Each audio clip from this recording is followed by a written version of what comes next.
Before humans ever took a breath, Earth had already lived through chaos, silence, monsters, and extinction. Entire worlds rose and crumbled before our kind ever showed up. Life didn't begin with us, it had already played out some of its most dramatic acts. There were creatures that crawled from oceans before lungs even evolved. Apex predators that ruled long before the first dinosaur. Their bones turned to stone long before history began. Their names echo in museum halls, yet most people have never heard of them. Here are 15 extraordinary creatures that lived and vanished before the first human ever had the chance to look up and wonder. Number 5. Hallucigenia. If nightmares had blueprints, hallucigenia would be the result. We mean like seriously. This spindly, worm-like creature crawled the Cambrian seafloor some 500 million years ago with long spines jutting from its back and stubby legs sprouting from its underside. For years, paleontologists weren't even sure which end was which. Its body looked like it was designed by accident. Tiny claws on rubbery limbs, a soft tubular torso, and a mouth at one end with a ring of teeth that spiraled inward. The name hallucigenia fits. It moves like something imagined during a fever dream. Despite its strange anatomy, hallucigenia played a real role in early marine ecosystems. It was part of the weird explosion of complex life during the Cambrian period, one of the first animals to leave a mark on Earth's evolutionary record. It didn't leave behind any descendants. No modern species resembles it. It lived, wriggled through the ocean muck, and then vanished completely. A bizarre first draft of life Earth was never edited again. Number 14. Opabinia. Even among the Cambrian oddities, Opabinia stood out like a glitch. It had 5 eyes stacked across its head like headlights on a sci-fi rover, and a long, flexible snout ending in a claw. If that sounds alien, it's because there's nothing alive today that looks even remotely like it. Opabinia swam through ancient oceans over 500 million years ago, gliding just above the seafloor and snatching prey with its snout claw. It would lift small, soft-bodied creatures into its mouth, tucked underneath its head. The 5 eyes gave it a nearly 360-degree vision, ideal for tracking movement in every direction. Its body had soft lobes instead of legs and no skeleton to speak of. It's a creature built for an ecosystem that doesn't exist anymore, a relic from an era when evolution tried everything at once. There are no descendants, no similarities, just fossil imprints in shale and a reputation as one of the weirdest life forms Earth ever produced and let disappear. Number 13. Pterygotus. When you picture a sea scorpion, you might think something palm-sized, maybe thumb-sized. Pterygotus wasn't that. It was an aquatic predator the size of a grown man, stretching up to 8 feet long. With its spiked pincers and oar-like limbs, it swam with eerie silence through Silurian and Devonian seas over 400 million years ago. Its eyes were large and compound, like a modern-day dragonfly, but adapted for low light. That meant it could see movement before most creatures even sensed danger. Once it spotted prey, it surged forward, grabbing with hooked claws and dragging victims into its mouth. It was part of a group called Eurypterids, some of the earliest large arthropods to dominate Earth's waters. Pterygotus wasn't slow or clumsy. It was agile, precise, efficient, and it's completely gone. Not even crabs or lobsters carry its legacy. Just a few scattered fossils buried in rocks where oceans once ruled. To make a long story short, Pterygotus was a hunter who vanished long before humans were even possible. Number 12. Archaeops. Archaeops looked like a brute. And it was, and we're not kidding. Thick skull, barrel chest, short but powerful limbs.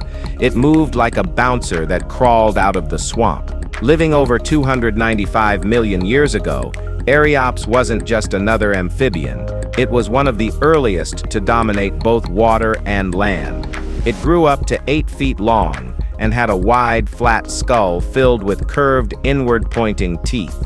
Once it grabbed something, there was no pulling away. It didn't chew, it crushed and swallowed. Fish, smaller reptiles, anything unlucky enough to wander near a riverbank, It ate without hesitation. Archaeops didn't just exist, it controlled its habitat. Its limbs were strong enough to drag its body out of the water to bask or stalk. On land, it had few threats. In water, it was one. It vanished in time like everything else on this list. But its bones tell a story. The first time vertebrates began claiming land and did so with force. Where we are. Number 11. Tiktaalik. Tiktaalik wasn't just an animal, it was a transition. A fossilized moment where fins started becoming limbs. Living around 375 million years ago, this strange creature looked part fish, part lizard, but it was neither. It had gills, scales, and fins. But those fins had bone structures almost identical to arms. It didn't walk exactly, but it could push itself up in shallow waters and onto muddy banks. That alone marked a turning point in evolution, the first steps toward land-dwelling vertebrates. Its head was flat with eyes on top, like a crocodile. It could lift its neck, a feature no fish had before it. That ability meant awareness, scanning above water, looking forward. Tiktaalik lived and died in an age of swamps and shallow seas. It wasn't fast. It wasn't dominant. But its quiet adaptations built the foundation for every tetrapod that followed, including us. No one remembers Tiktaalik's world, but every step ever taken by a land animal began because it moved once, just far enough. Alright guys, now let's talk about number 8 Dimetrodon. Dimetrodon always gets lumped in with dinosaurs, but it lived nearly 40 million years before the first dinosaur even existed. It walked through swamps and deserts during the Permian period, with a sail on its back and a skull full of serrated teeth made for slicing, not chewing. Its sail wasn't just for show. Made from elongated vertebrae and covered in skin, it may have helped with body temperature or intimidation, or both. Either way, when Dimetrodon showed up, everything got quiet. It wasn't a lizard. It wasn't a mammal. It was something in between, part of the synapsid line that would eventually evolve into mammals. But Dimetrodon itself was no stepping stone. It was the apex, roughly the size of a large dog. It didn't sprint. It stalked. Its jaws could crush bone. Its body said survival. It came before mammals, before dinosaurs, before anything that looked familiar. And when the Permian world burned itself out, Dimetrodon went with it, leaving behind nothing but bones and shadows. Imagine if it didn't wipe out. Number 9. Dunkleosteus. Before sharks, there was Dunkleosteus, and it didn't swim. It dominated the world like today's Donald Trump. This armor-plated giant could grow over 30 feet long and didn't even have teeth. Its jaw was made of sharpened bone plates that slammed shut with enough force to bite through anything alive at the time. Fish, with armor, crushed. Other predators, devoured. Dunkleosteus didn't play by the rules. It rewrote them. It was a Devonian nightmare, wrapped in bone and attitude, cruising ancient seas around 360 million years ago. Its skull was a solid helmet. Its body tapered like a torpedo, and it could snap its jaws open in less than a fifth of a second, creating enough suction to pull prey in before the jaws slammed shut again. Fossils show fragments of partially digested prey in their stomachs. It didn't just eat, it shredded. Nothing alive today has the same bite. No modern fish even comes close. When the Devonian ended, so did Dunkleosteus. But for millions of years, it owned the oceans, and everything in them knew it. Number 8. Meganeura. In the Carboniferous sky, insects weren't annoying, they were monstrous. Meganeura ruled the air like a prehistoric drone, with a wingspan stretching over 2 feet. It looked like a dragonfly on steroids, and it hunted like one too. It wasn't shy. It ate frogs, small reptiles, and anything that didn't fly fast enough to escape those serrated jaws. Its eyes were enormous, tuned to track motion, and its long, spindly legs were designed to clamp down on prey mid-air. Once caught, nothing got loose. What allowed it to grow this big wasn't magic, it was oxygen. Carboniferous air had far more of it, and insects took advantage, scaling up their size without scaling down their speed. There's nothing flying today that feels like Meganeura. Birds hadn't evolved yet. Bats were still a fantasy. It had the skies all to itself. And when oxygen levels dropped, so did it, wiped from the skies like a chapter Earth didn't bother to repeat. We feel sad for this dude. Number 7. Arthropleura. Imagine walking through a prehistoric forest and hearing something move, slowly, rhythmically. Then it emerges, a millipede longer than your car, armor-plated, silent, and indifferent to your existence. That was Arthropleura. This giant arthropod lived during the Carboniferous period and could grow up to 8 feet long. It wasn't a predator, but it didn't need to be. Its sheer size gave it total freedom. It fed on rotting vegetation and decomposing plant life, clearing the forest floor like a living bulldozer. No animal dared touch it. Nobody wanted that fight. And why would they? Its armor was thick, its size intimidating, and its diet uncompetitive. It moved like a tank through prehistoric leaf litter, slow, steady, untouchable. Its fossils have been found in Scotland, Germany, and North America. The massive trackways it left behind still exist, etched into stone like scars from a creature too big to hide. When the air changed and oxygen levels dropped, Arthropleura vanished, but its legacy was written in footsteps. It was the Kayang of its time. Number 6. Gorgonopsid. Before dinosaurs ruled the land, the Gorgonopsids ran the show. With long, saber-like canines and muscular, low-slung bodies, they were apex predators in a world barely figuring out how to survive. They weren't reptiles, and they weren't mammals.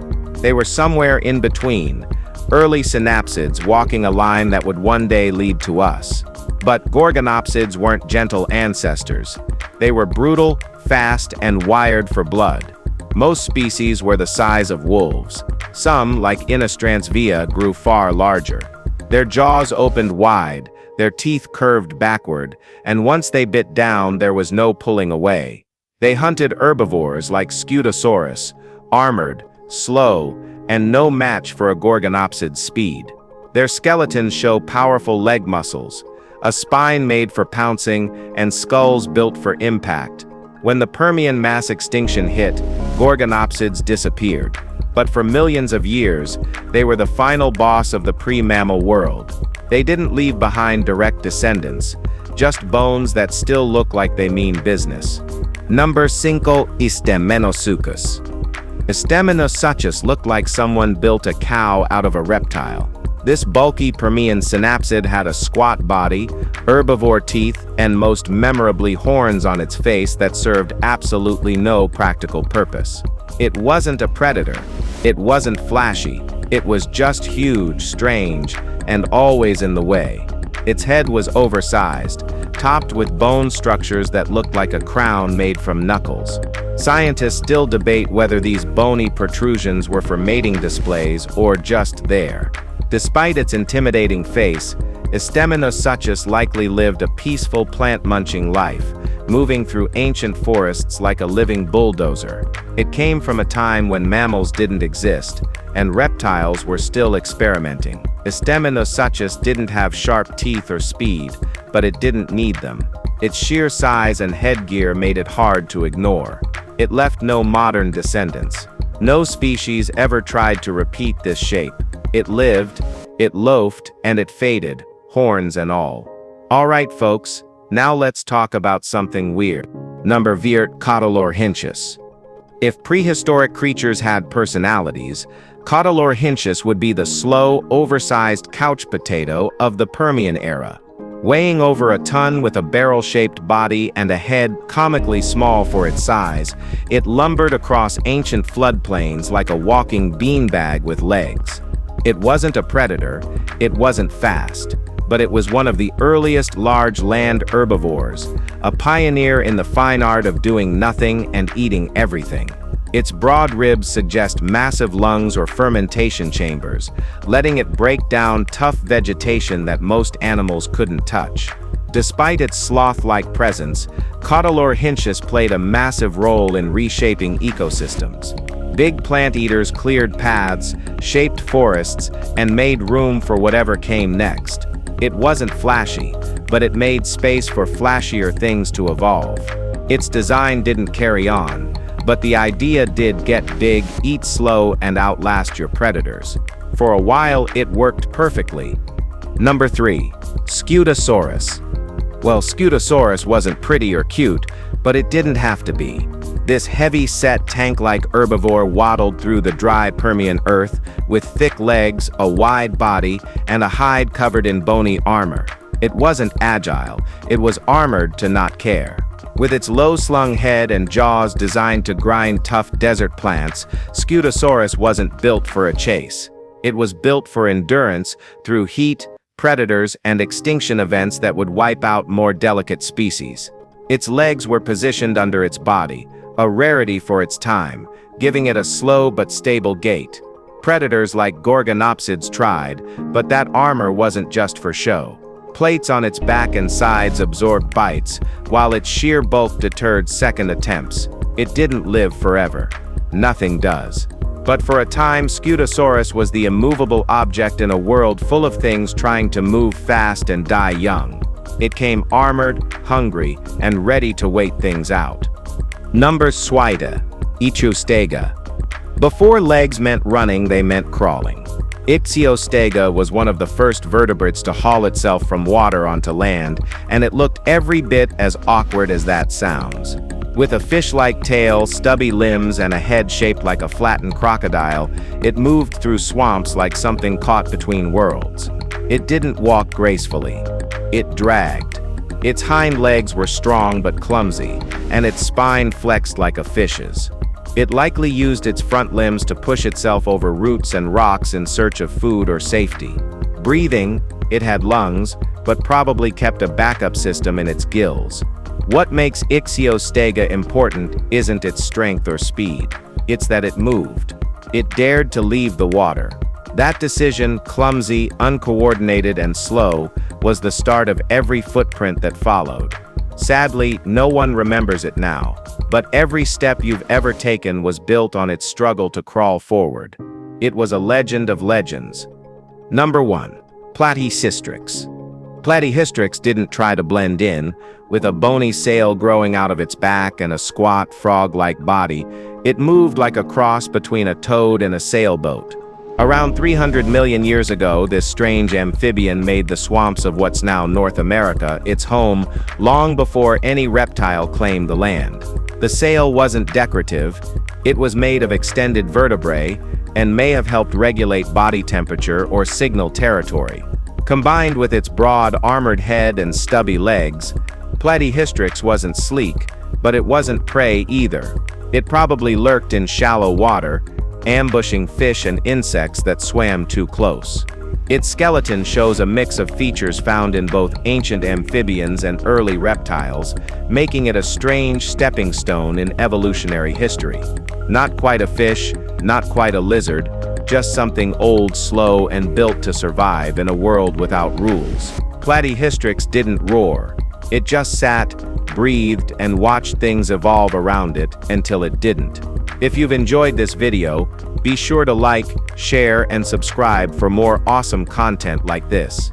Thanks for tuning in, and we'll see you soon in the next one.